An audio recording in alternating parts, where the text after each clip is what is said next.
ఇదిగో పాయసాన్నమని అంత ధారుడాయ దివ్య పురుషుడు రవి కిరణముల సౌమ్యత నొంది. వెంటనే ఎప్పుడైతే అగ్ని పురుషుడు మళ్ళా అగ్నిలోకి వెళ్లి మాయమైపోయాడో అంత ప్రచండంగా వెలుగుతున్న ఖగోళ రాశులన్నీ, అంటే వాటికవి కూడా మేము చూస్తాము ఈ ప్రాజాపత్య ఋషిని అగ్ని పురుషుడిని చూస్తాము, ఆ పాయసాన్ని చూస్తామని అనేక దేవతాగణాలు నక్షత్ర మండలంలో మనం బాలకాల నుంచి కిందికి ఏదైనా ఊరేగింపులు చూస్తుంటే అలా పైకి వెళ్ళి ఎలా చూస్తామో ఆయనను చూస్తాము, ఆ దశ మహారాజుకి ఏమి ఇస్తున్నాడో చూస్తామని ఉత్కంఠతోని ఖేచరగణాలు, వింధ్యాధరులు, గంధర్వులు, యక్షరులు, కింపురుషులు, ఇంద్రాది దేవతాగణాలు, ఋషులు, మునులు, అక్కడ ఉండేటువంటి స్వర్గాధిపత్యాన్ని అనుభవించే పితృదేవతలందరూ కూడా ఈ దేదీప్యమాన నక్షత్ర మండలమై పట్టపగలే ఆకాశంలో నక్షత్రాలు వెలుగుతున్నాయా అన్నట్టుగా చూడ్డానికి వచ్చేటప్పటికి భూమండలం అంతా ఒక్కసారిగా చాలా వేడిగా ప్రసరించిందట. ఎప్పుడైతే పాయసాన్నం దశ మహారాజుకి మానవాస్తాలకు అందిందో దాని తేజస్సు అంతా కూడా వెళ్ళి ఆ మండుతున్నటువంటి సూర్యమండలము చాలా ప్రశాంతంగా చంద్రునిలాగా, వెన్నెల జ్యోత్స్నికలు అంటే వెన్నెలు ప్రసరించి ఏకంగా మబ్బుపడి చాలా సౌమ్య కిరణాలను ప్రసరిస్తున్నాడంట సూర్య భగవానుడు. ఎందుకంటే తన సూర్యవంశము వృద్ధి చెందుతుంది, ఎన్నడు కనివిని ఎరుగనట్టుగా ఒక యుగాలకు పురుషుడు ఉద్భవించబోతున్నాడని చాలా ఆనందంతో సంతోషంగా ఉన్నప్పుడు ఎంతమందికి ఎన్ని కానుకలు అంటే అన్ని కానుకలు మన దగ్గర ఉన్నా లేకుండా ఇచ్చేస్తుంటాము. అలాగా సూర్య భగవానుడు పరమ సంతుష్టుడై అలాగా చాలా చల్లటి వెన్నెల లాంటి జ్యోత్స్నికలు ప్రసరింపజేస్తున్నాడు. ఇంకా ఒక్క సూర్యుడే కాదు, ప్రకృతిలో ఉన్నటువంటి ఏమున్నాయి, నదులు, సముద్రాలు, చెట్లు ఎలా ఉన్నాయంటే అవన్నీ కూడా ఒక మనిషి ఎంత ఆనందాన్ని పొందుతున్నాయో మానసిక హృదయంతో జడమైన పదార్థాలు, చెట్లు, చేమలు, సకల జీవరాశులు కూడా ఇట్లా ఎంత ప్రసన్నతగా ఉన్నాయంటే కెరట ఘోషణలు సల్పు సాగరుండు ఆనంద సాగరుడై తరళ తరంగముల సాచి సరళమ్మున ఘోషించే.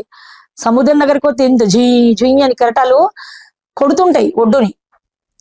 కెరటం ఎంత కొట్టినా కూడా ఆ తీరానికి ఎంత ఓపిక, వెనకకు జరుగుతుంది మళ్ళీ ముందుకు వస్తుంది, అంటే అంత ఓపిక సహనం భూమికి ఉన్నది.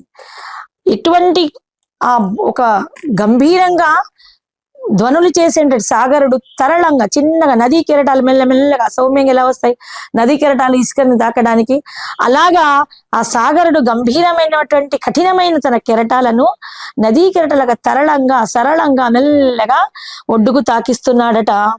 తరతరంగముల సాచి సళంబున ఘోషించి మెల్లగా మాట్లాడుతున్నాడు. యాగఫలమందెనని అంతఃపురమంతానంద డోలికలుగే దశరథ సతుల సంతోషంబు సాగర కెరటంబులై సాగి.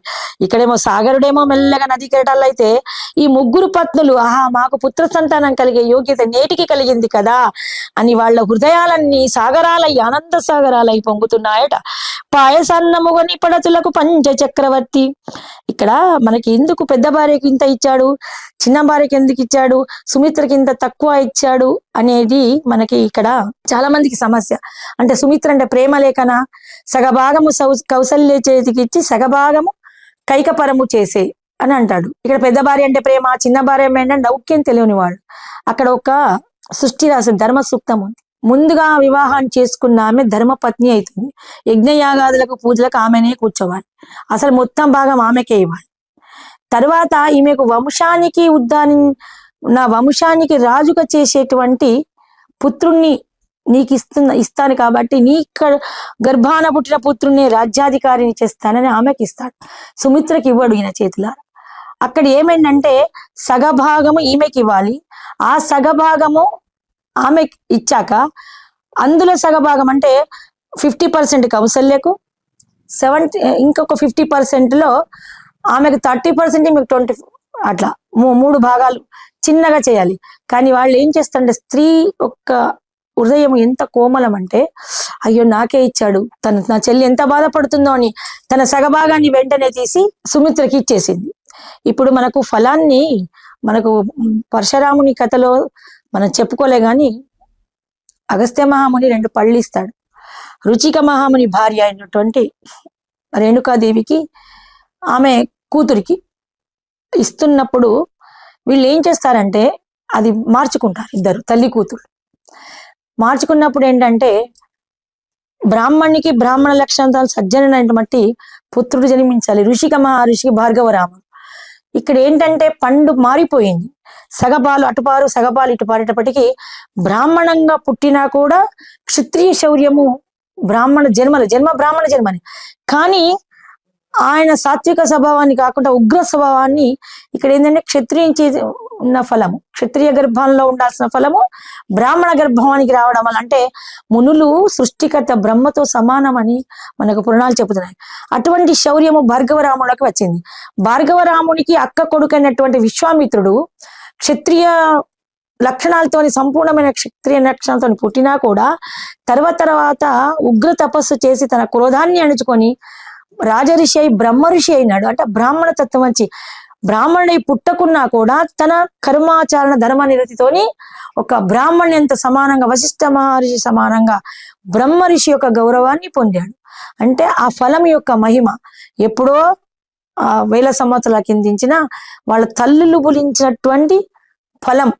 అలా మనకు పురాణాలు ఇంత విభిన్నంగా విచ్చి విశాలంగా చెప్తున్నాయన్నట్టు. పడతులు మూరుకడ సంతతులై పాయసాన్నము స్వీకరించి సూర్యాగ్ని తేజంబుల గోబోలు గర్భంబులు దాల్చి శీఘ్రంబున, వెంటనే అది మామూలు గర్భం కాదు కదా, తేజస్సు, అగ్ని తేజస్సు, సూర్య తేజస్సు ఉన్నటువంటి పాయసాన్నం కాబట్టి ఆ టాబ్లెట్ వేసుకోగా తెల్లవారి నుంచే వాళ్ళకు వామిటింగ్లు తిప్పడాలు మొదలైనాయంట.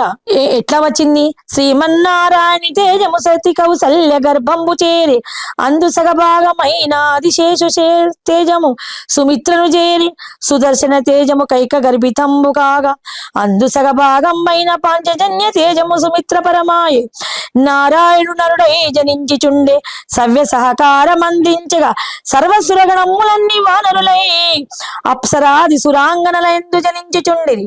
ముందే చెప్పాడు కదా, నరుడనయ్యి నేను బుడుదు నాకు తోడుగాను మీరు వానరులయ్యి రండి వసుధ మీదకు, వసుధ అంటే భూమిది, నాకు సహాయ సహకారాలు అందించగా మీరు వానరులై రండి. అంటే అప్పుడు మనకి ఇంకా ఇప్పుడు ఇక్కడ ఏంటంటే మనం చెప్పేటప్పుడు కేవలం రామచరిత్రము మాత్రమే చెప్తున్నాము.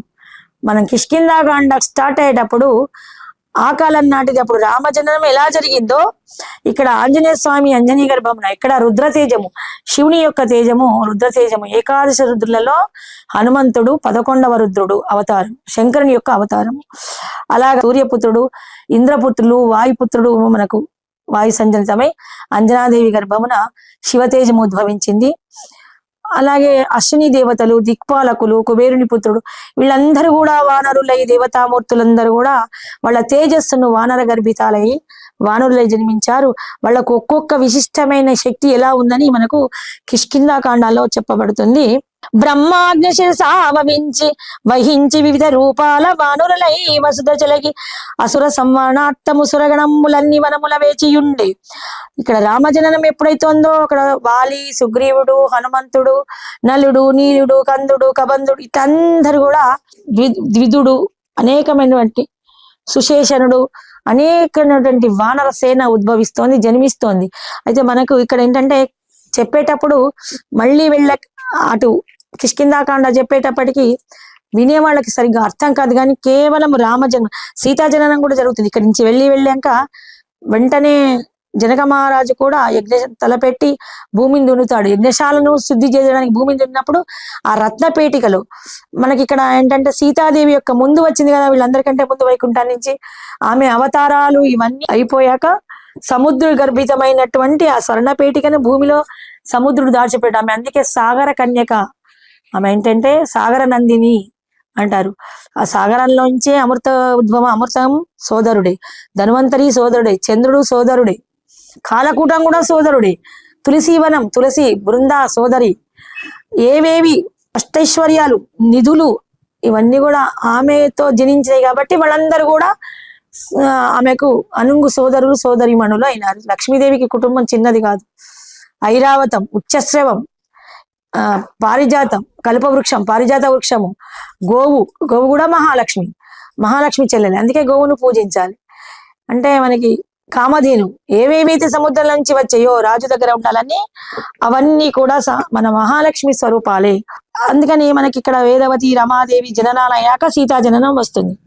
ఇక మన రామచంద్ర చిన్న బాలుడై పుట్టాడు. ఈ యజ్ఞము ముగిసెన్ ముని జన విప్రగణంబుల సంతసింపగ సన్మానించి సంపదలోసి అంతఃపురము చేరి అజసుతుడు. సర్వలోకములన్నీ స్వామి జనముకై ఎదురు చూచుచుండ సుమములన్నీ పరిమళాలు చిలికే వసుధను వలచె వసంతము. అంటే మనకి చైత్ర మాసంలో వసంత మాసం అని అంటాము, ఆమని వస్తుంది. అప్పటి నుంచే వస్తుందా అంటే వసంత మాసం ఉంది కదా, ఆయన ఎన్నుకున్నాడు వసంత ఋతువును. సూర్య అంగారక గురు శుక్ర శని పంచగ్రహములు ఉచ్చస్థానమునందున్న పునర్వసుయుక్త కర్కాట లగ్నంబు మధ్యాహ్న గడియల నిండు చైత్ర నవమి నాడు పండంటి శిశుడై పరమాత్మ ఉదయించే. జై శ్రీరామచంద్ర మహారాజుకి జై.